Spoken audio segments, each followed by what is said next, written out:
नमस्ते विद्यार्थी मित्रों, सिद्धि हिंदी विद्यालय की यूट्यूब चैनल में एक बार फिर से आप सबका स्वागत है। हम पाठ नंबर 7वां स्वतंत्र भारत के प्रश्नों के उत्तरों के बारे में चर्चा कर रहे थे। उसके अंतर्गत हमने 3 क्वेश्चनों को देख लिया था, प्रश्न नंबर 1 के। अब प्रश्न नंबर 2, जिसमें देशी राज्यों को भारतीय संघ में जोड़ने के लिए सरदार पटेल ने क्या अपील की थी। तो ये तुम्हारे प्रश्न पाठ की शुरुआत के पहले प्रश्न पहले पेज पर ही आता है। क्या अपील की थी? तो सरदार वल्लभ भाई पटेल ने राजाओं से अपील की कि वो क्या करें, इन राजाओं से भारतीय संघ में शामिल होने के लिए भगीरथ कार्य को हाँ, एक मिनट। तो क्या अपील की कि भारतीय संघ में रहने वाली प्रजा और भारतीय संघ के हित में भी अपने राज्य को स्वेच्छापूर्वक भारतीय संघ में शामिल होने की सम्मति दे। उसके पश्चात हैदराबाद में पुलिस कार्रवाई क्यों करनी पड़ी। तो ये प्रश्न नंबर 2 के उत्तर के अंदर हम इसके बारे में चर्चा कर चुके हैं। फ्रांस सरकार अपने उपनिवेशों को भारत को सौंपने के लिए क्यों तैयार हुई। तो फ्रांस सरकार अपने उपनिवेशों को भारतीय संघ को सौंपने के लिए क्यों तैयार हुई। तो पुर्तगाली कि वे फ्रेंच सरकार के अधीन कौन कौन से थे। तो 5 प्रदेश से कौन कौन से, पौंडीचेरी, कराईकल, माहे, गेनामोन, चंद्रनगर। यहाँ पर लोगों ने आंदोलन करना शुरू किया। ठीक है, विशाल सभाएं और जुलूसों को आयोजित किया। उनको कुचल डालने के लिए फ्रांस सरकार ने अपनी ओर से बहुत प्रयास किए, लेकिन वो भारतीय लोगों को रोक सकी नहीं। और तीव्र आंदोलन बढ़ने के कारण और परिस्थिति क्या होने से, परिस्थिति उनके हाथ में न रहने से फ्रेंच सरकार ने क्या किया कि भाई अपने उपनिवेशों को भारतीय को सौंपने के लिए तैयार हुए। उसके पश्चात ऑपरेशन विजय से क्या अभिप्राय और वह क्यों किया गया। तो भारत गोवा और दीव दमन में भारतीय गोवा और दीव दमन के अंदर भारतीय संघ की स्थापना करने के लिए ऑपरेशन जनरल चौधरी के नेतृत्व में ऑपरेशन विजय शुरू किया गया। ठीक है, वह क्यों किया गया।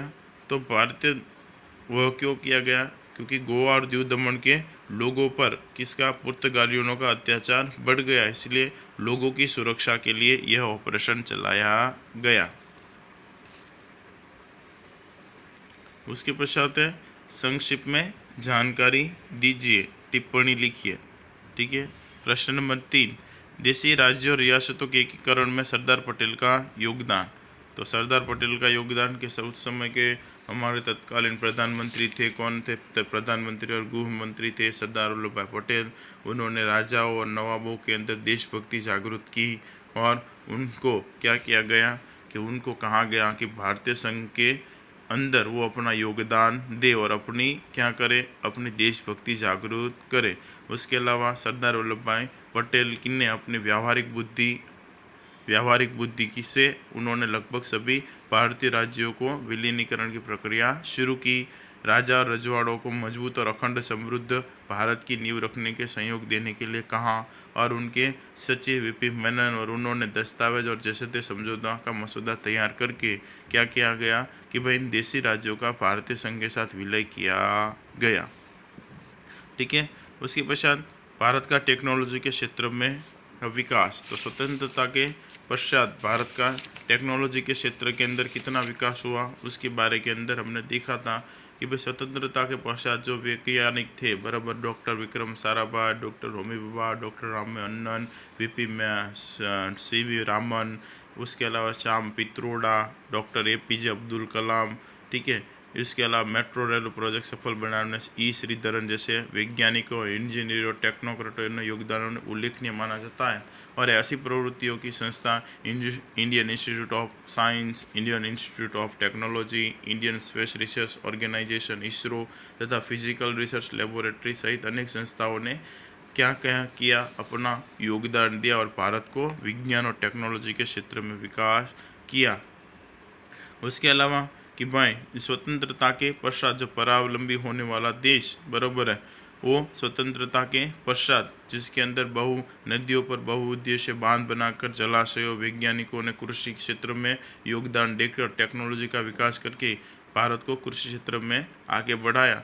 और विज्ञान और टेक्नोलॉजी का शांति में उपयोग करने के लिए संशोधन संस्थाएं और प्रयोगशाला का भी उल्लेख किया जाएगा।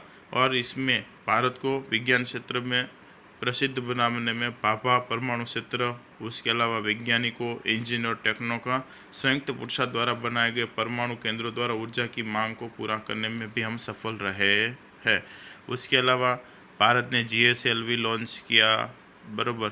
आर्यभट्ट 1975 के अंदर, भास्कर 1979, रोहिणी 1979, बराबर। PSLV polar satellite launch vehicle, उपग्रह छोड़ने से भारत ने ऐसी अद्भुत अद्वितीय से क्या की सिद्धियां हासिल की। उसके पश्चात हरित क्रांति। तो हरित क्रांति तो कृषि क्षेत्र के अंदर टेक्नोलॉजी के विकास के कारण और बहुउद्देशीय और जलाशयों पर बांध बनाकर क्या क्या हरित क्रांति लाएगी। प्रदेशवाद, वो तुम लोग देख सकते हो, प्रदेशवाद पढ़ाया था, बताया था। प्रादेशिक समानता के बारे में भी हम चर्चा कर चुके थे। तो आशा रखता हूँ इन प्रश्नों के उत्तर सबको समझ में आया होगा, बराबर है। फिर भी अगर कुछ प्रश्न डाउट हो तो किताब है, उसमें से पढ़कर आप लोग सॉल्यूशन प्राप्त कर सकते हैं। तो सिर्फ जानकारी के लिए वीडियो बनाया, बाकी प्रश्नों के उत्तर तो जब पाठ पढ़ा रहे थे तब तुम सबको एक एक प्रश्न के उत्तरों को मुद्दे वाइज में बताता गया था। वीडियो को सुनने के लिए धन्यवाद।